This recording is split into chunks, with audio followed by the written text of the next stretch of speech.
Ce matin, je vais parler de 3 attitudes pour une prière victorieuse. 3 attitudes pour une prière comment? Victorieuse. Je vais être positif. J'aurais pu dire 3 raisons pour lesquelles ta prière n'est pas exaucée. Mais je ne vais pas aller dans le côté négatif. 3 attitudes pour une prière victorieuse. Victorieuse. Amen. Alors, je voudrais rappeler quelque chose. La Bible ne dit pas, si vous voulez prier, dites. C'est ce que la Bible dit. La Bible dit quoi? Pardon? Oui, quand Jésus apprenait la prière à ses disciples, il a dit quoi? Oui, mais avant ça, il a dit quoi? Quand vous voulez prier. Le quand vous voulez prier, cela suppose que toi et moi, en temps normal, on n'a pas de choix. On doit prier. On ne dit pas, c'est pas optionnel. On ne dit pas, si tu veux prier, faut faire ça. Donc, si tu ne veux pas prier, faut pas faire. Non, la Bible dit, quand vous priez, parce qu'on suppose que tu vas prier. On suppose que tu vas prier. Amen. Et la prière, au fur et à mesure, devient naturelle en nous comme la respiration. Actuellement, tu respires, mais tu ne sais même pas que tu respires. Mais pourtant, si tu arrêtes de respirer, tu vas savoir que tu ne respires plus. La prière est naturelle. Naturelle. Amen. Il y a le temps que tu mets à genoux, tu passes à genoux en train de parler. Il y a le temps que tu viens à l'église prier. Et puis il y a le temps où tu es en train de marcher. C'est un style de vie. Ton âme est permanemment en contact avec le Seigneur, en train de soupirer. En train de soupirer. Amen. Et je vais prendre le texte de base ce matin dans Luc 8, versets 22 à 25. Luc 8.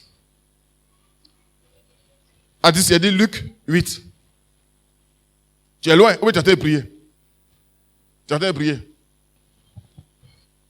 Quand vous venez au culte, ayez vos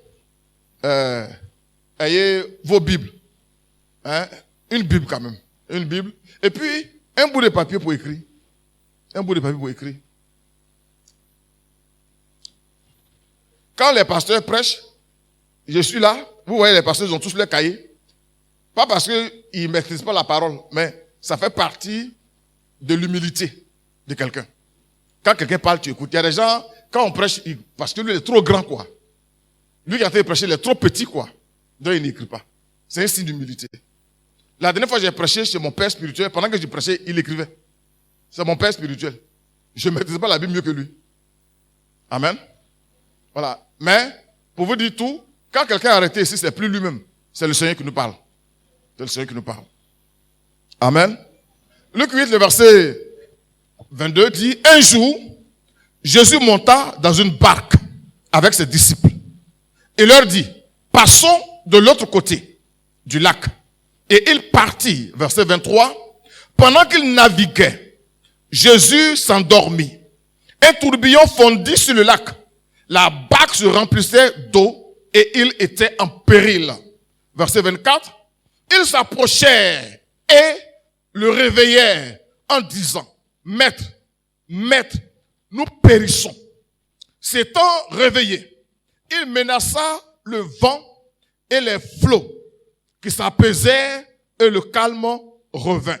Verset 25, puis il leur dit, où est votre foi? Saisis de frayeur et d'étonnement, ils se disent les uns aux autres, quel est donc celui-ci qui commande même au vent et à l'eau et à qui ils obéissent? Amen. Pour parler un peu, mais ça, c'est quel genre de gars ça encore? Il parle même au vent. Alléluia. Oui, c'est par lui que toutes choses ont été créées et toutes choses subsistent par lui. Toutes choses sont soumises à Jésus-Christ. Parce qu'il est Seigneur des Seigneurs, il est le roi des rois. Alléluia. Voici une histoire. Et comme elle est écrite dans la Bible, donc elle est vraie. La Bible dit que Jésus était avec ses disciples un jour et il devait traverser, il devait passer à l'autre bord. Amen. Et ils sont partis et puis il y a eu un tourbillon. Pour tout te dire, passer d'un bord à l'autre, il y aura toujours un tourbillon. Passer d'une étape à une autre supérieure, il y aura toujours un tourbillon. passer d'un point A à un point B, il y aura un tourbillon. Dieu t'a promis des grandes choses. Dieu t'a promis l'élévation. Dieu t'a promis peut-être le mariage. Il t'a promis peut-être certaines choses. Ne crois pas que pendant que tu seras en train de dormir, pendant que tu seras en train de regarder Novelas, la chose va venir frapper à la porte pour dire, je suis là. C'est pas toujours comme ça. Peut-être que ça peut être comme ça. Mais c'est exceptionnel. Alléluia. Il y aura un tourbillon. Il y aura des flots. Parce qu'il y a quelqu'un qu'on appelle l'adversaire. Il y a quelqu'un qu'on appelle l'ennemi. Il ne veut pas que tu passes à l'autre port. Il ne veut pas que tu puisses avancer. Alléluia. Il va te bloquer.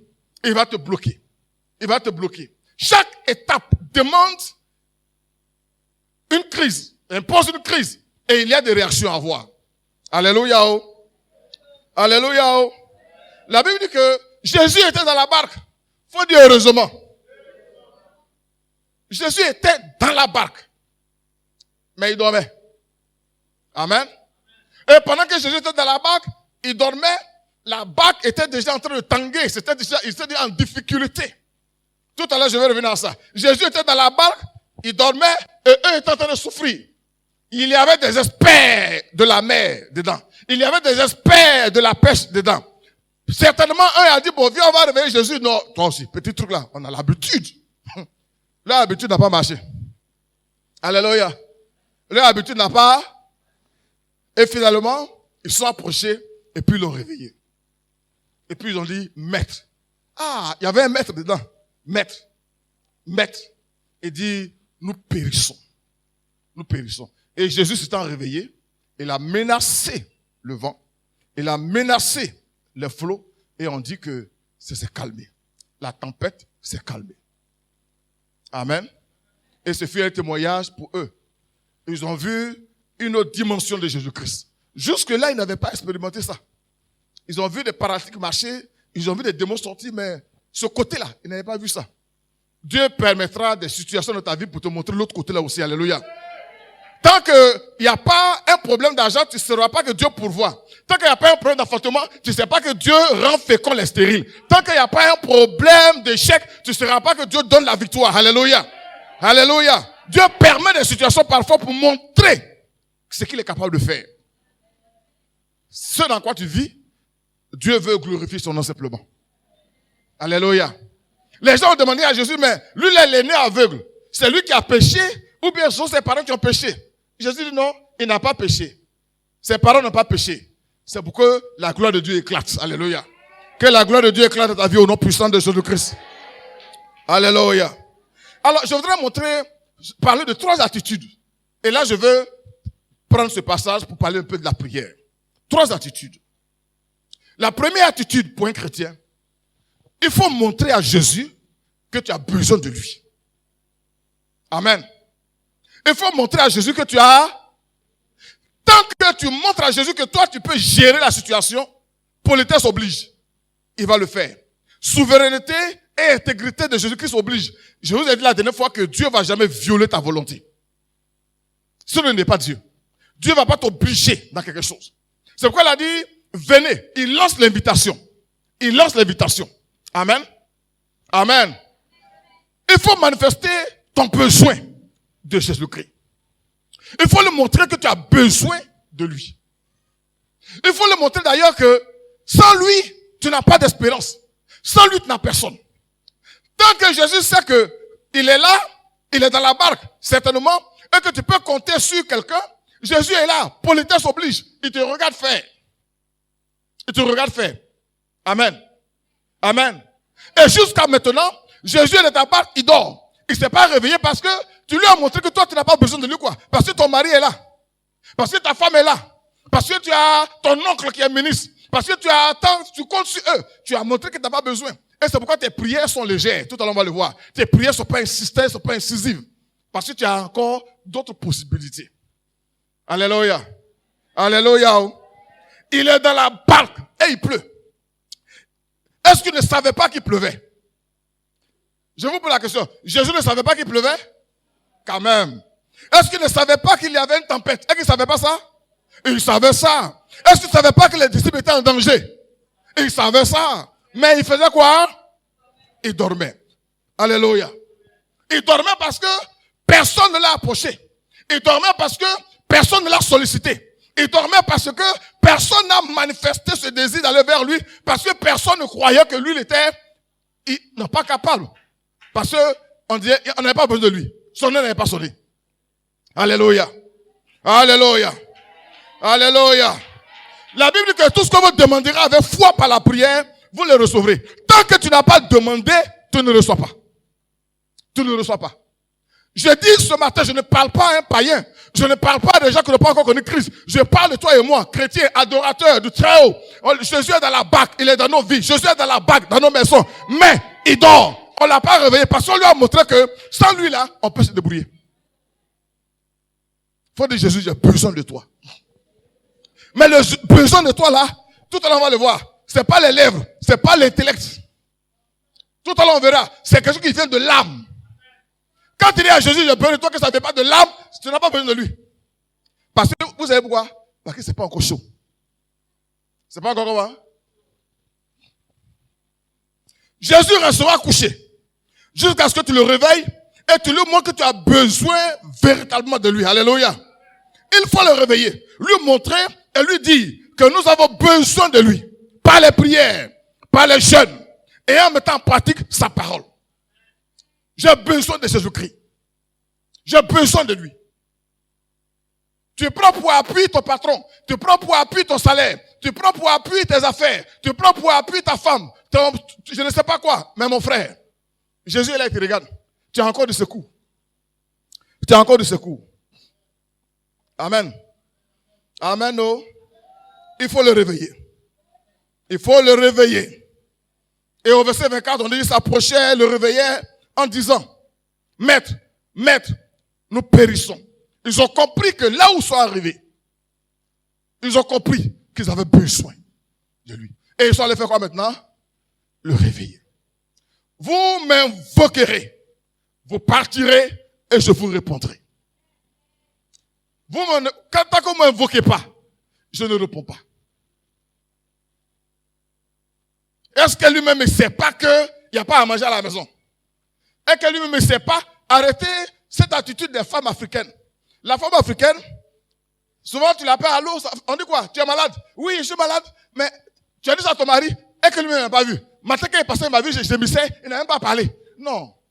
Jésus te voit gémir. Tu ne l'as pas appelé, il ne s'arrête pas. Et souvent quand le mari, elle est là, elle dort bien, elle écoute, elle est sur Facebook ou bien, écoute de musique. Quand elle sait que le mari arrive, yo, et puis elle lui dit, yo.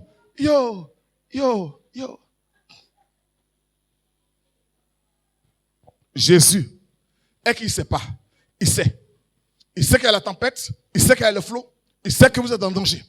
Mais il dort. Il dort. Est-ce qu'il dormait réellement? Je ne sais pas. Mais il dort. Dans ta maison, il dort. Dans ta vie, il dort. Alléluia. Alléluia, oh. Si tu ne le réveilles pas, il va continuer de dormir. Alléluia. Alléluia, oh. Dans Jacques 4, 9, 10, il dit, sentez votre misère. Sentez votre misère.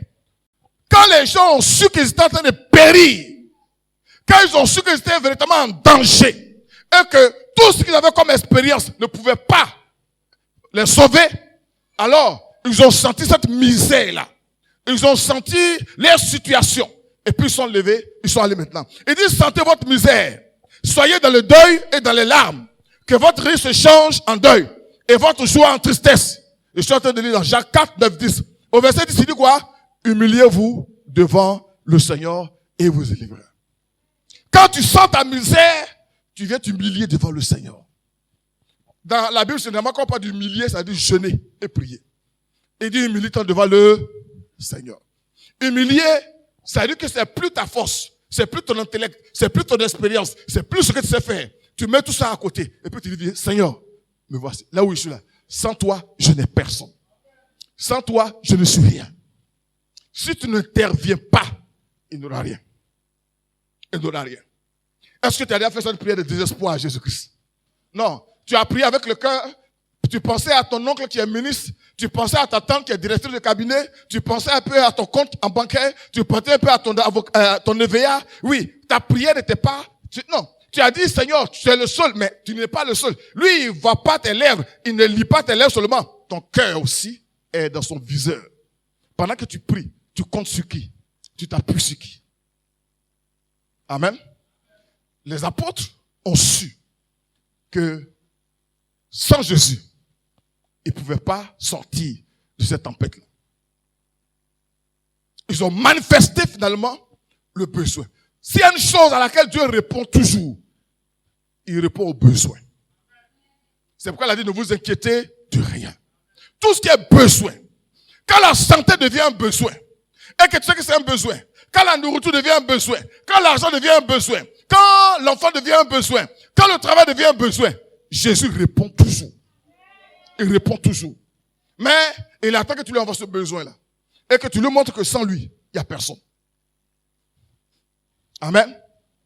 Amen. Devant, il n'y a personne. Derrière, il n'y a... À côté, il n'y a personne. Quand nous avons parlé de Joseph, la première chose que Dieu a faite dans la vie de Joseph, l'orgueil, mais il a brisé ses appuis. Quand quelqu'un peut encore s'appuyer sur un homme, Jésus n'est pas prêt pour lui. Mais Joseph, Dieu a brisé ses appuis.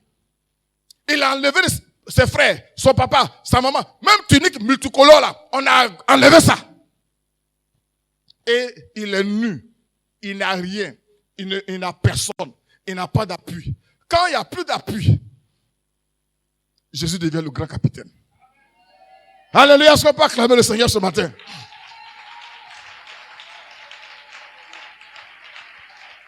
Amen. Oh.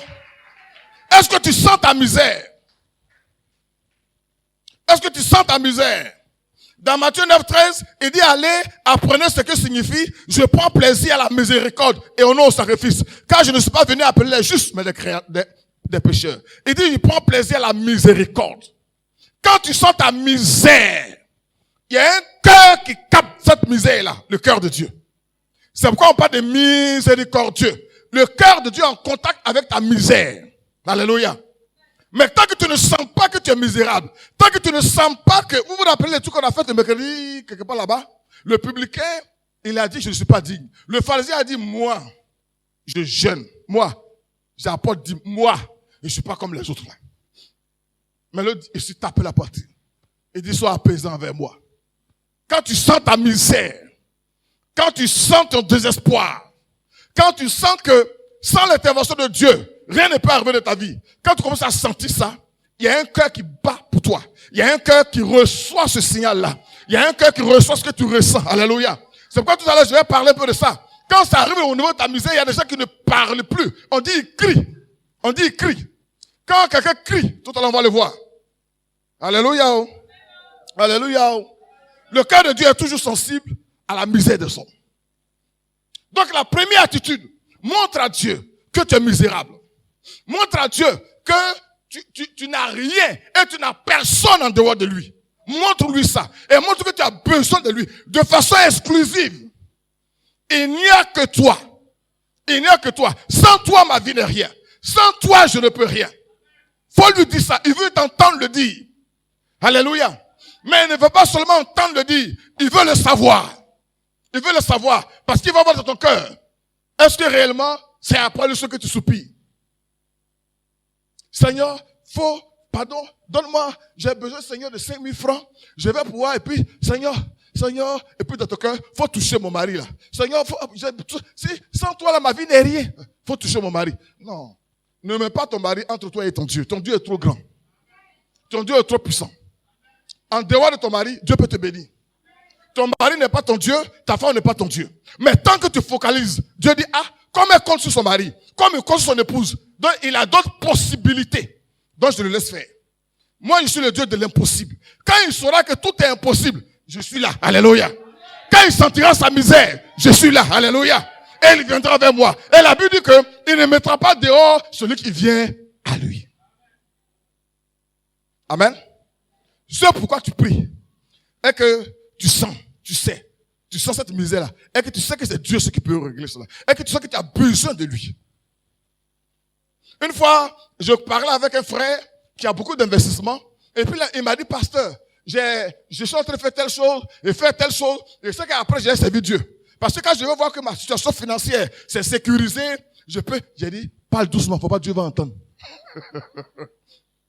Tu peux avoir beaucoup d'argent, tu peux avoir beaucoup de maisons, mais ton appui doit être Jésus. Jésus peut balayer en un jour toute ta richesse. Alléluia. C'est pourquoi même si ton compte est rempli, compte sur Jésus. Si tu as un champ de combien d'hectares de veillage ou quoi ça, compte sur Jésus.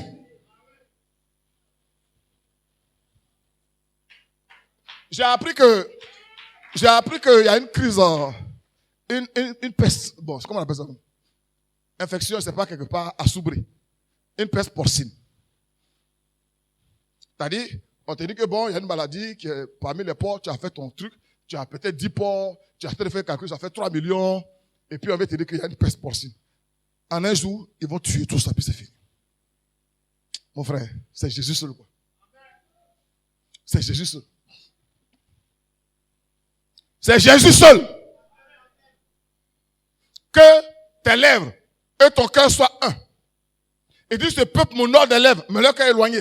Quand il dit Jésus, c'est toi seul, que par tes lèvres, on sache que c'est lui seul, dans ton cœur, on sait que c'est lui seul, et par ton attitude aussi, on sache que c'est lui seul. Il est notre tout.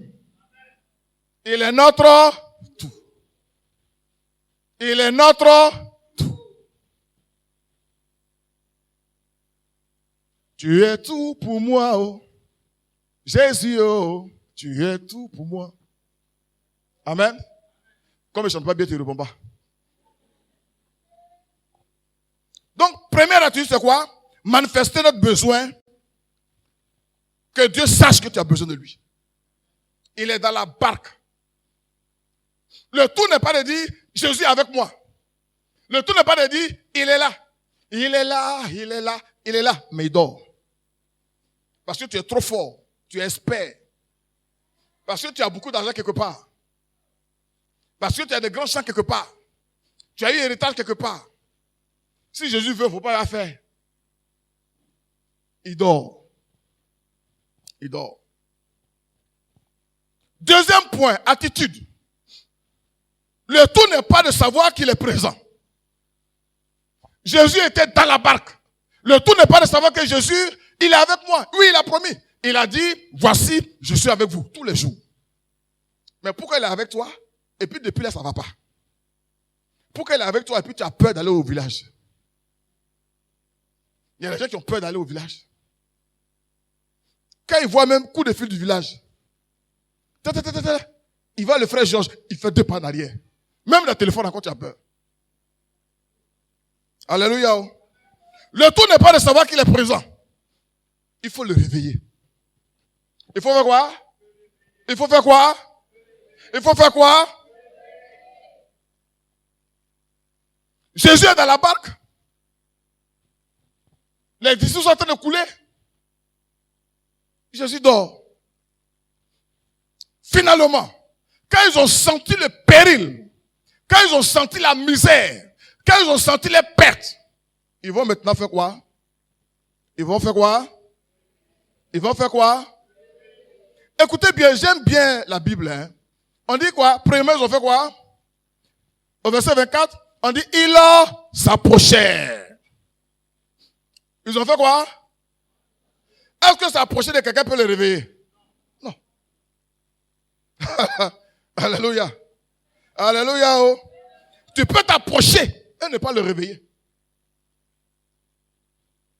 Quand tu t'approches et que tu sais que ta femme va t'aider, ton mari va t'aider, tu as chant, tu t'es approché, mais tu n'as pas réveillé Jésus. Tu peux venir à l'église, comme tout le monde, venir, quand on loue, tu loues, quand on danse, tu danses. Tu t'es approché, mais tu ne l'as pas réveillé. Tu ne l'as pas réveillé. Ceux qui n'ont pas réveillé Jésus sont beaucoup. Je ne comprends pas, il est là, et puis tout ça, ça m'arrive. Oui, il est là, tout ça, ça arrive, parce que tu ne l'as pas réveillé. Tu ne l'as pas réveillé. Amen. Tu écoutes la parole, tu es proche, mais tu ne l'as pas réveillé. Tu viens à l'église, tu es proche, mais tu ne l'as pas encore réveillé. Alléluia. Alléluia, oh. Tu connais quelques versets bibliques, tu connais même les cantiques, mais tu ne l'as pas encore réveillé. Il y a cette vie chrétienne naturelle, cette vie chrétienne la moyenne où, bon, on est content, on vient s'asseoir, il n'y a rien d'urgent en nous, on ne sent pas notre misère, on ne sent pas réellement qu'il faut pouvoir s'attacher au Seigneur. Bon, quand tu dis, mais pourquoi tu fais ça? Il dit, mais et l'autre, moi je suis mieux que lui. Non, ça là, tu approches, tu ne l'as pas encore réveillé. Tu ne l'as pas encore réveillé. Amen. Amen. Tu dois pouvoir le réveiller maintenant par ta consécration. Jésus ne veut pas 10% de toi. Jésus ne veut pas 50% de toi. Jésus te veut à 100%. Dis à ton voisin 100%. Faut lui dire ça à ton voisin 100%. Bon, comme toi, tu n'es pas 100%, tu as peur de dire ça. Amen. Par tes prières personnelles. La manière de réveiller Jésus, ce n'est pas les prières qu'on fait en groupe ici là. Hein. Quand on arrive, on va plus, les sorciers, ça là, ça ne suffit pas pour réveiller Jésus. C'est quand tu es seul, dans ta maison, dans ta chambre. Quand tu prends un jeûne, un temps de jeûne, toi seul. Toi seul. Il y a des gens, c'est pas ici, c'est vers Wangolo. Tant qu'il n'y a pas de jeûne à l'église, il ne jeûne pas. Amen. Sa prière à la maison même là, il n'a pas Seigneur, béni. Jésus ne peut pas se réveiller à ça. C'est pourquoi ta situation là, ça y est encore là. Ta situation là, ça y est encore là. Tu ne lis pas la Bible, tu ne médites pas. Tu es proche, mais tu n'as pas encore réveillé Jésus. Alléluia. C'est pas avec cette vie moyenne là, cette vie de plaisance là, cette vie de plaisir là, cette vie de charnel là, on va réveiller Jésus avec ça. Mais tu sais pourquoi, jusqu'à présent, tu ne l'as pas encore réveillé? Pourquoi tu ne pries pas? Pourquoi tu ne prends pas de temps de jeûne? Parce qu'en réalité, ton problème là, c'est pas encore grave. Ton problème n'est pas encore grave. C'est pas grave. Quand c'est grave, tu sais où courir, partir. Amen. Mais moi, je connais les femmes. Quand une femme est réellement touchée, quand elle sent vraiment sa misère, quand elle veut réveiller Jésus là, elle le réveille. Tu la vois, elle est attachée foulard. Tu la vois à la fenêtre, mais comme ça va encore. Comme ça va encore, tu dors. Seigneur, je veux...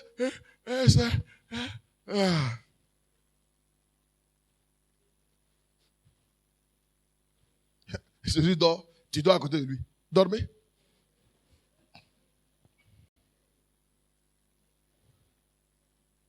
Il faut que ta foi soit vivante. Il faut arrêter de voir cette foi-là, hein, cette foi religieuse. Ah, c'est quel jour? C'est dimanche. Ah, si je ne veux pas, n'oublie pas m'appeler encore. Puis tu arrives ici à... La parole commence à quelle heure? On commence vers les 9h30. Ah, d'accord, ça, je ne suis pas pressé. T'as dit que toi, louange là, c'est pas pour toi. Adoration là, c'est pas pour toi. Il y a des gens même, si on faisait offrande même avant, il est là après les offrandes pour venir. Ta foi n'est pas vivante. Ta foi n'est pas vivante. Tu peux avoir accepté Jésus-Christ. Jésus peut être là, dans ta maison, dans ta barque, mais il dort. Il dort. Il ne suffit pas de s'approcher. Il faut réveiller. Tu peux t'approcher et ne pas réveiller. Tu peux t'approcher, le regarder dormir et ne pas le réveiller. Jésus a dit une parole là, ça m'a fait rire un peu. Vous vous rappelez, dans Marc 12, 34, il avait demandé aux pharisiens là, quel est, bon, le pharisien lui a dit, il lui a demandé, mais, qu'est-ce que la Bible dit, la loi dit? Et puis, il a répondu, tu aimeras ton prochain, tu feras telle chose. Et puis, Jésus lui a dit, tu as bien répondu. Marc 12, 34. Jésus, voyant qu'il avait bien répondu avec intelligence. Il avait bien répondu avec quoi? Intelligence. Ton intelligence ne peut pas accomplir les choses spirituelles. Quand tu es dans une église, tu raisonnes trop. Tu es un intellectuel en Jésus-Christ, mais tu n'es pas un spirituel. Jésus n'a pas besoin d'intellectuels. Il a besoin des hommes spirituels. Alléluia. Alléluia.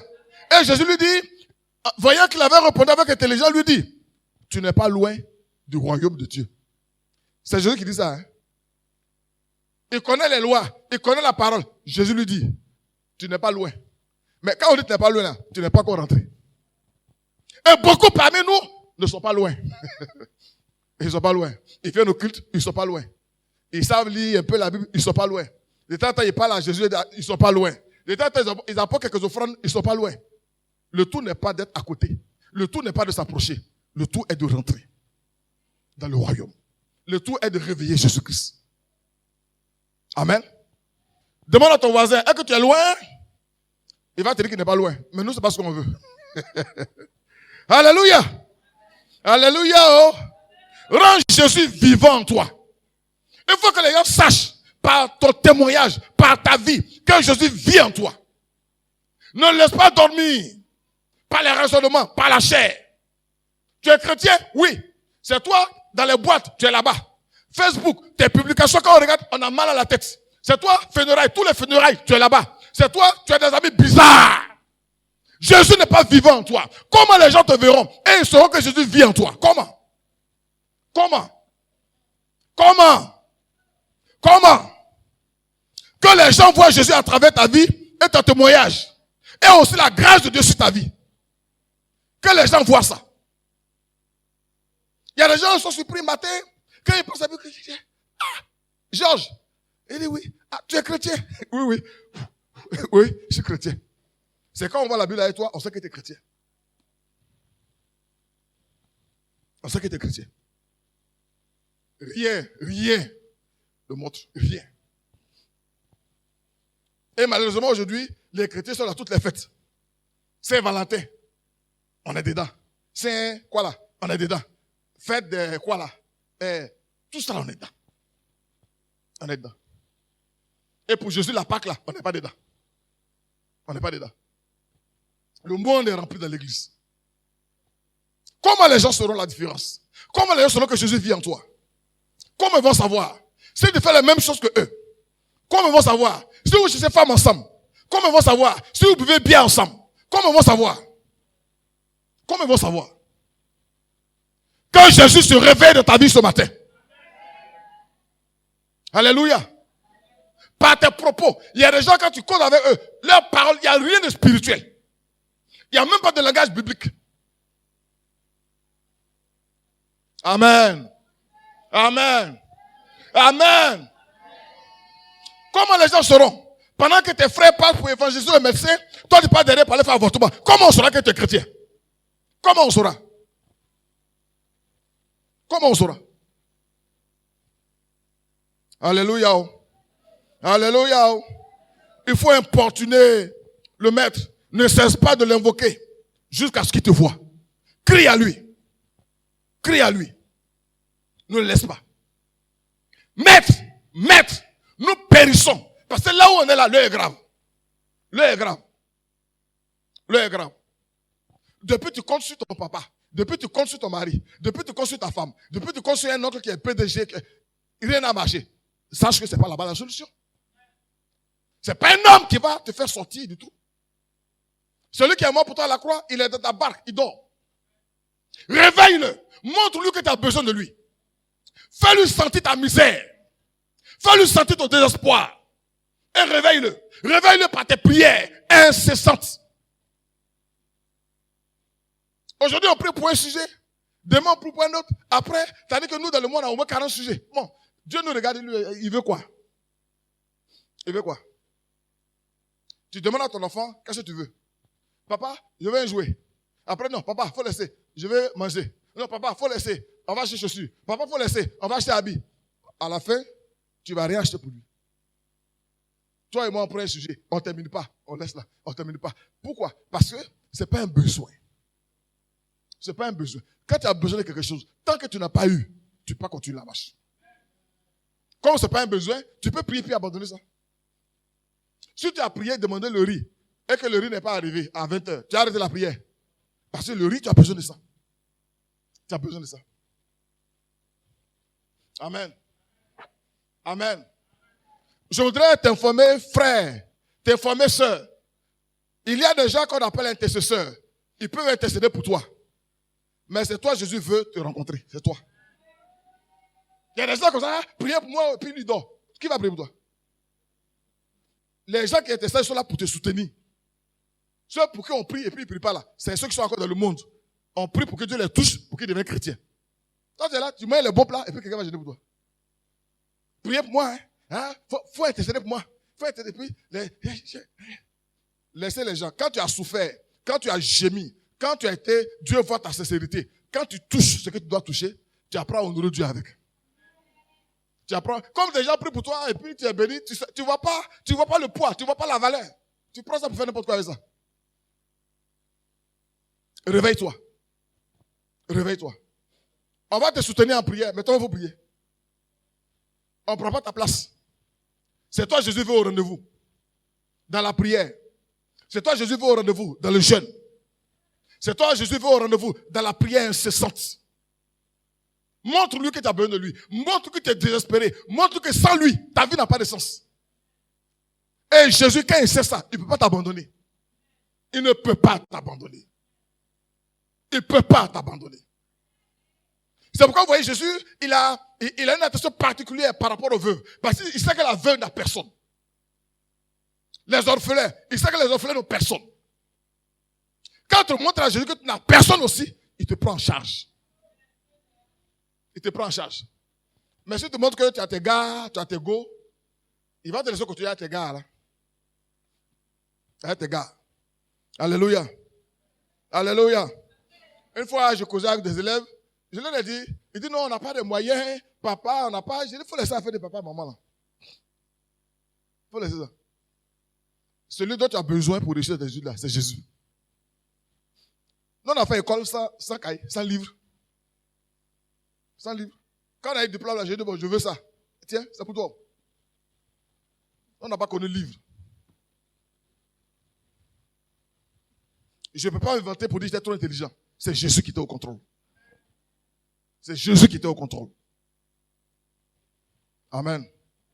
Dernier élément. Troisièmement. Premièrement, il a dit quoi? Montre à Jésus que tu as besoin. Deuxièmement, il ne suffit pas d'approcher. Il faut le réveiller. Ceux qui approchent, c'est les sympathisants là. Les quoi? Ils n'ont pas qu'à des membres, ils ne participent à aucune activité à l'église, c'est les sympathisants. Ils sont là. Ils ne sont dans aucun département. Donc rien ne les engage. Rien ne les engage. Quand on dit bon, on va faire réunion des services d'ordre. Bon, comme je ne suis pas dedans, je m'en vais. On va faire réunion de ceux qui nettoient le sol. Comme je ne suis pas dedans, je m'en vais. On va faire réunion de groupe d'évangélisation. Comme je ne suis pas dedans, je m'en vais. Toi, à tout le monde t'en va. Il faut partir, hein. Tu vas arriver quelque part. Il faut partir seulement. Tu es dans une église, rien ne t'intéresse.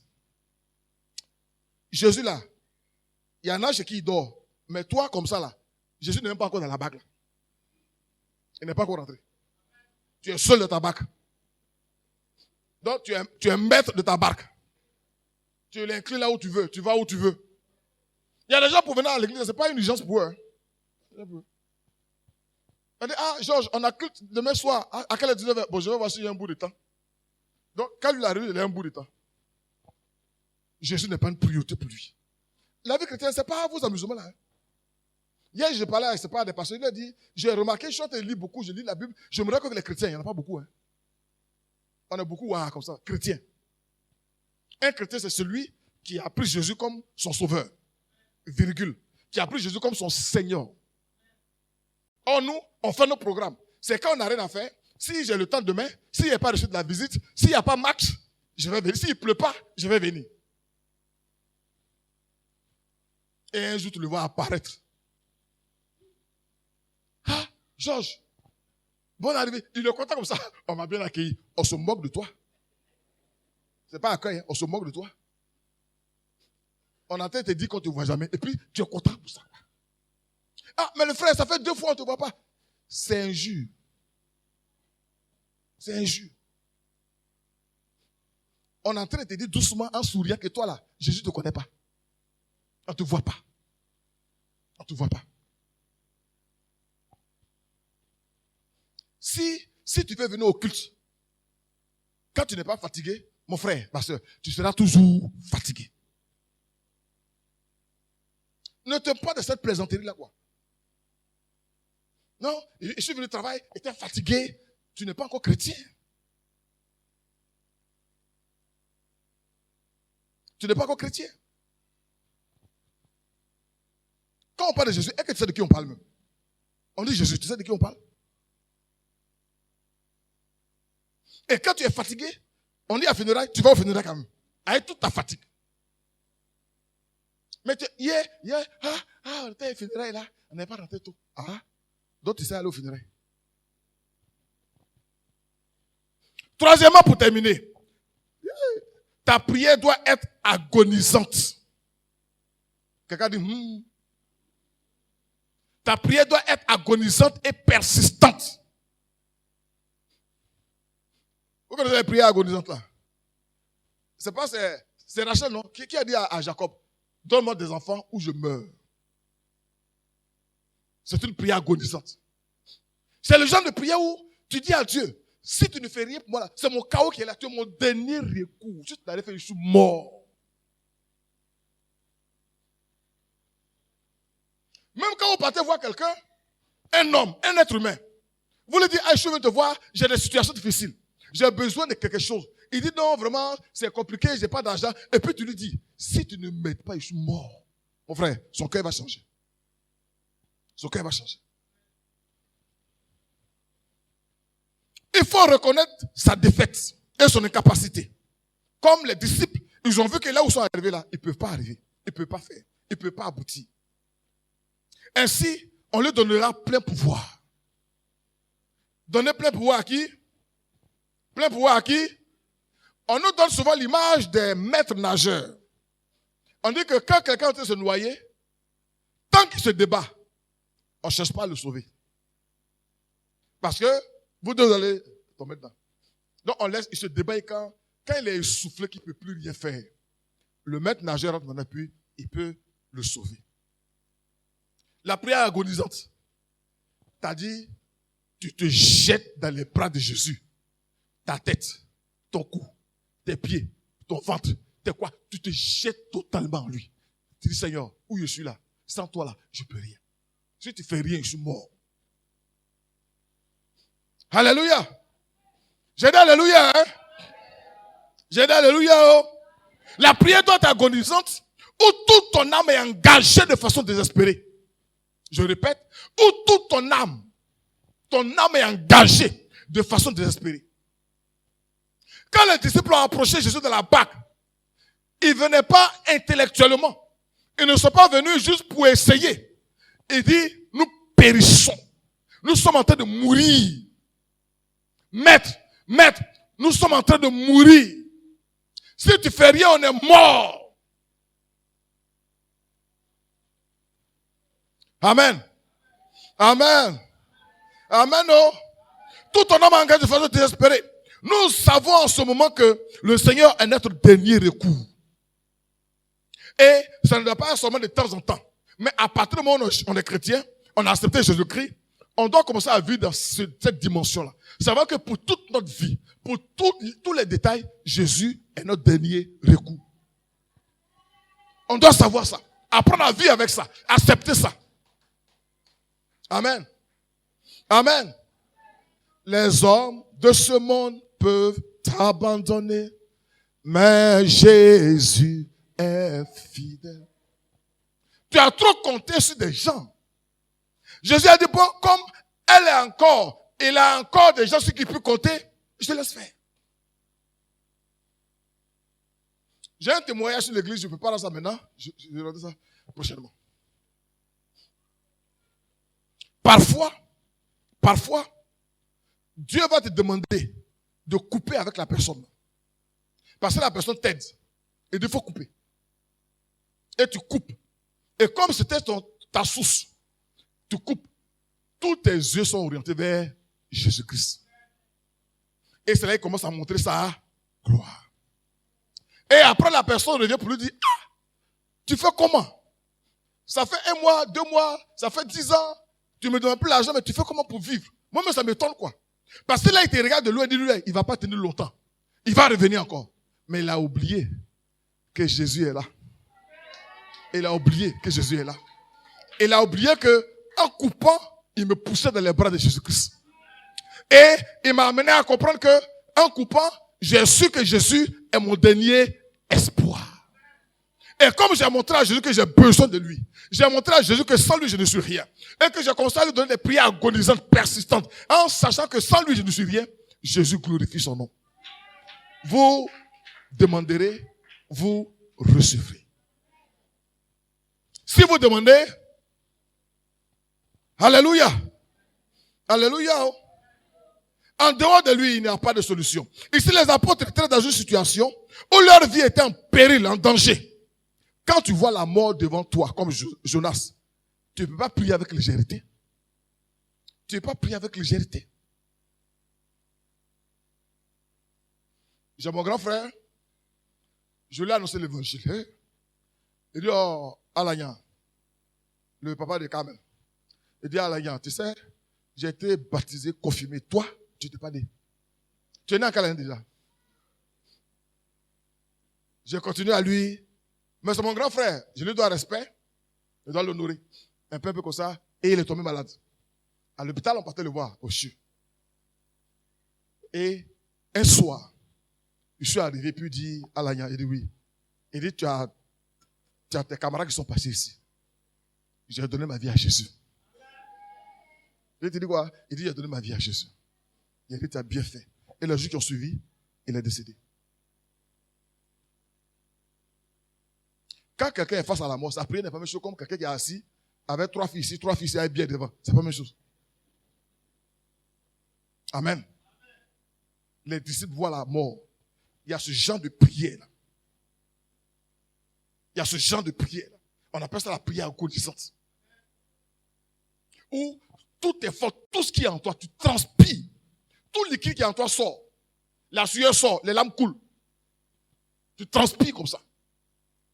Parce que si tu as raté ça, où tu vas passer encore? Où tu vas partir encore? Le Seigneur te laisse demander. Pardon. Les apôtres étaient dans une situation où leur vie était en péril. Quand tu vois la mort devant toi comme Jonas, tu ne peux pas prier avec légèreté. Rappelez-vous, quand Jonas était dans le ventre du poisson. Ah.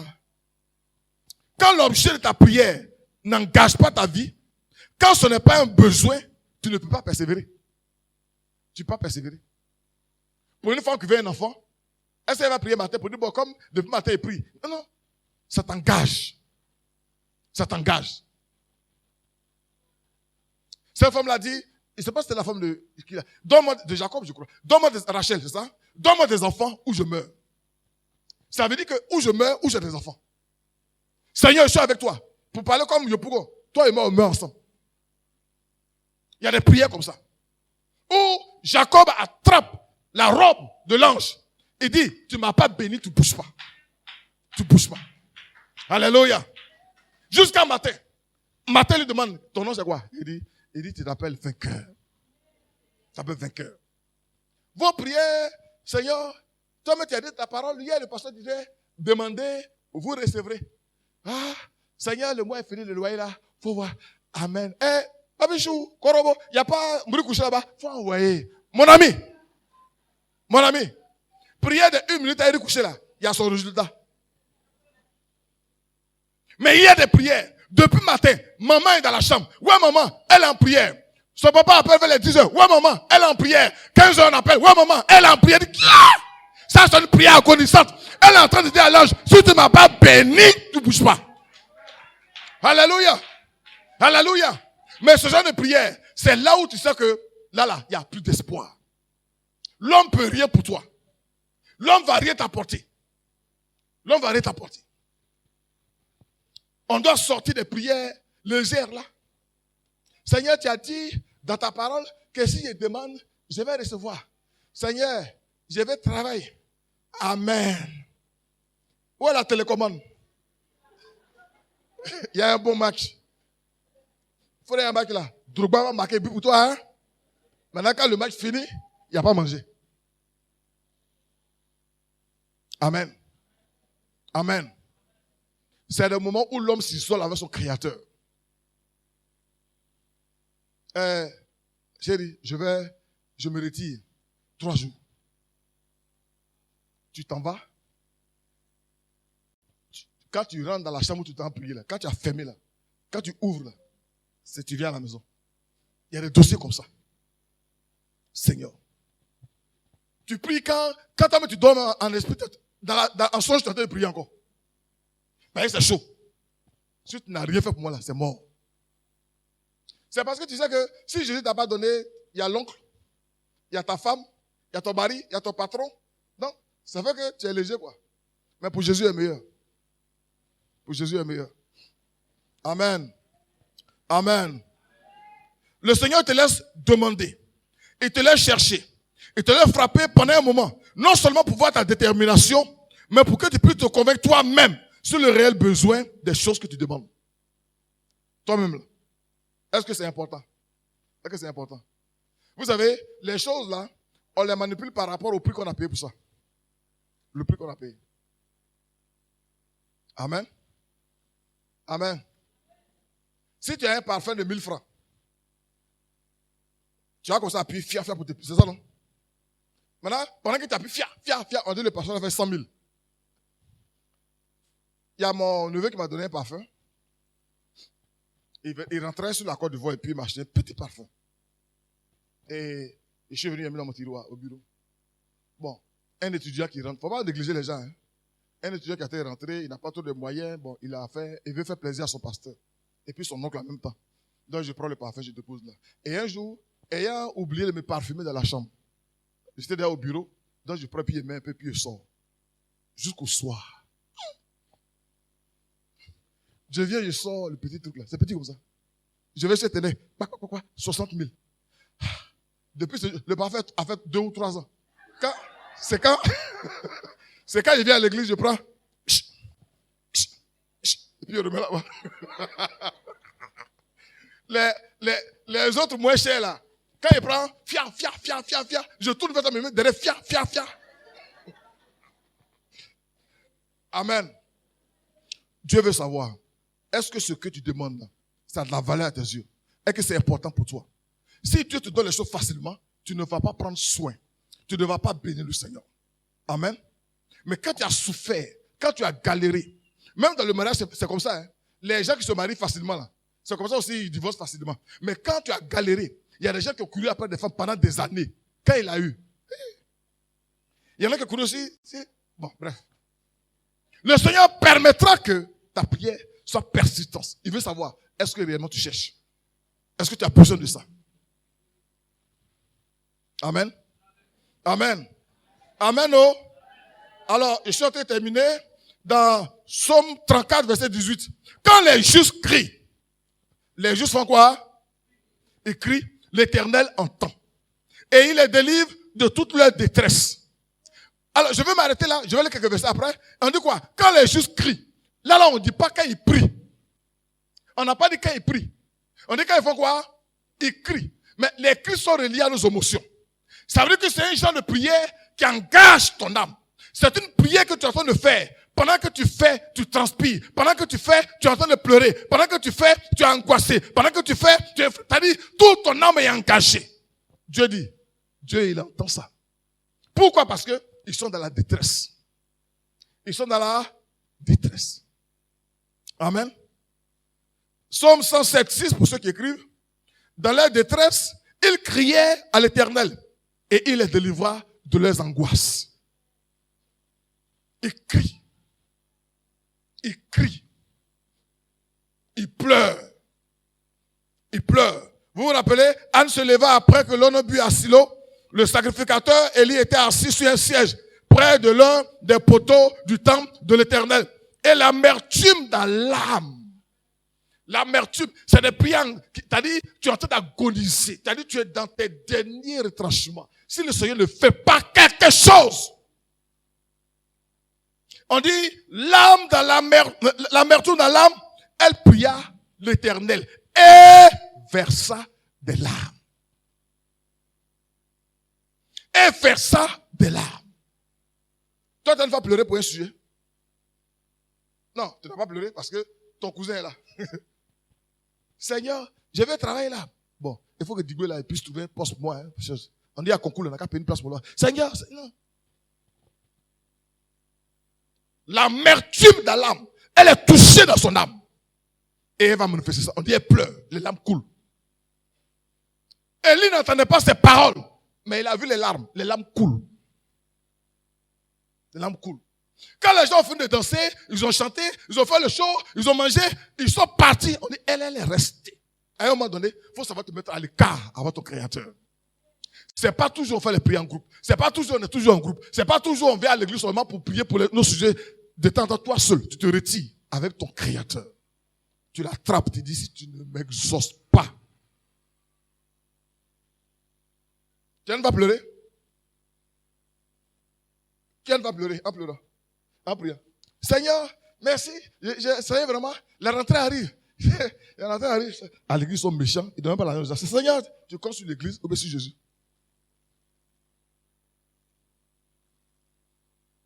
Est-ce qu'il y a un sujet qui t'a fait pleurer? Mais vous savez aussi, il y a des gens, eux, rien ne leur dit quelque chose, quoi. On dit la rentrée arrive. Ah. On dit, ah, le loyer, oh. Ah. Ah. Intercédez pour moi. Ah. Priez pour moi.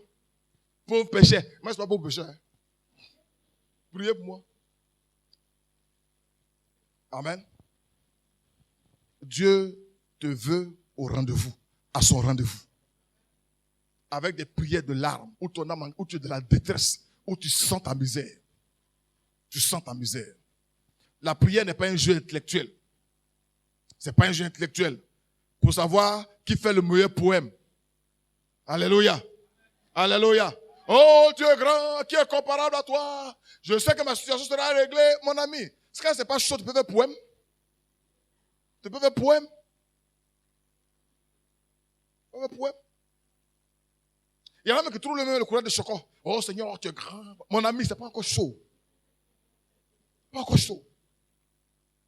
Quand c'est chaud là, tu dis, ah Seigneur, si tu n'es pas fait que je puisse te laisser embêter. Tu sors en tagbana, tu rentres en gourou, mon frère.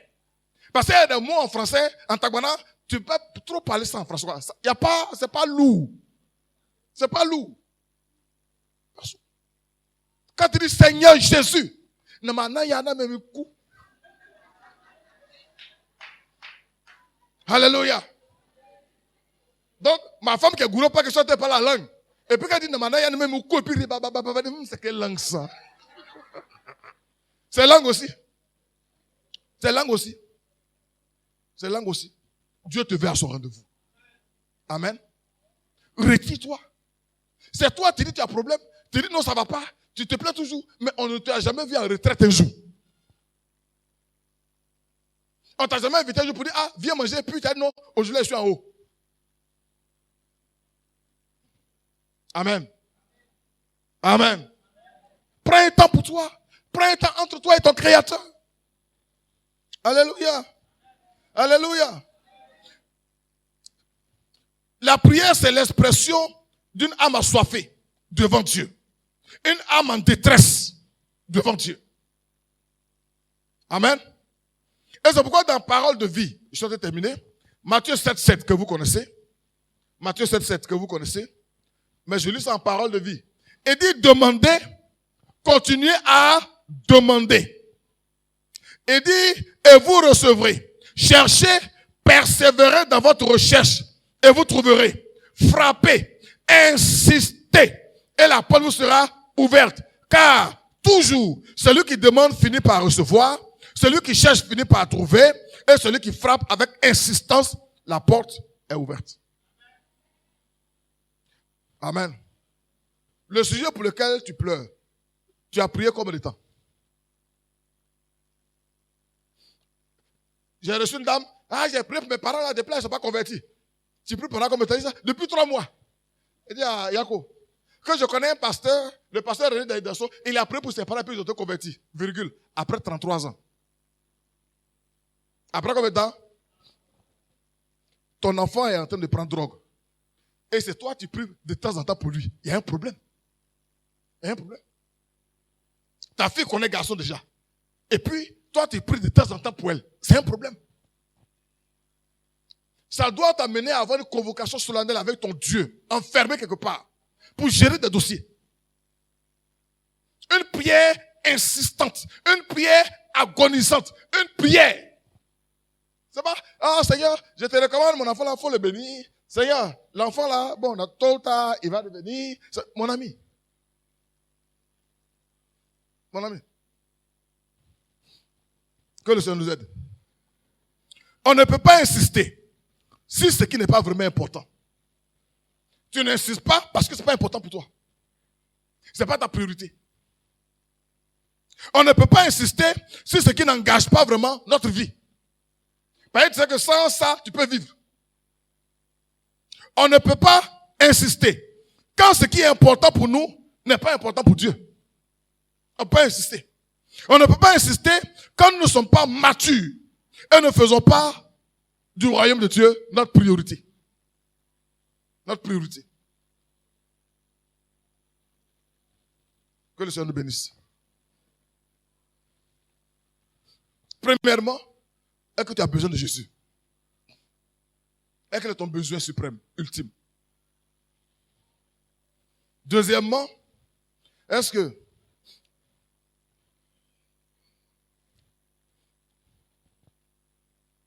tu l'as réveillé? Si tu es allé, t'as arrêté à côté de lui, il ne va pas se réveiller. Si tu viens chaque matin avec une prière de 3 minutes, il ne va pas se réveiller. Si 365 jours, toi tu manges seulement, il ne va pas se réveiller. Si tu ne viens pas au culte de règlement, il ne va pas se réveiller. Si tu n'es pas la parole de Dieu pour la mettre en pratique, il ne va pas se réveiller. Pourtant, il est là dans ta barque. On va chanter ensemble ici. Oh, il est là, il est là, il est là, il est là. Et puis on s'en va. Le chaussure te tape pas sur ta nuque. Il est là, il est là. Il est là, il est là. C'est vous qui avez les prières de 2 minutes et puis vous partez provoquer les sorciers. Tu es Dakar, tu vas au village. Tais-toi, rentre dans le village puis sors tranquillement. Je rentre dans ce village-là, aucun sorcier. Toi, tu es qui? Tu ne pries pas, tu ne jeûnes pas.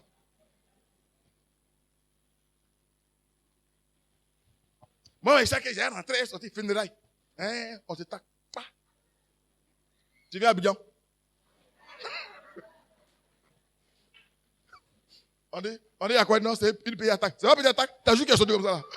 C'est pas une petite attaque. Ta prière doit être agonisante et persistante. Parce que ça engage ton âme. Ça engage ton âme pour des choses qui te touchent, qui te font mal. Qui te font mal. Que Dieu nous bénisse. Alors, je vais terminer ce dernier verset. Jacques 4, verset 3. Je vais terminer ce verset-là. Je ne vais pas le commenter. Jacques 4, verset 3. Vous demandez et vous ne recevez pas. Parce que vous demandez mal. Vous demandez comment? Mal. Tu n'as pas montré à Jésus que tu as besoin de lui. Tu ne l'as pas réveillé. Tu n'as pas été insistant et incisif dans tes prières. Tu demandes mal. Vous demandez et vous ne recevez pas. Parce que vous demandez mal. Et il continue pour dire dans le but de satisfaire vos passions. En fait, ce n'est pas quelque chose qui est important pour toi, c'est pourquoi. Que le Seigneur nous bénisse. Que sa grâce soit sur nous. Est-ce qu'on peut acclamer le Seigneur ce matin?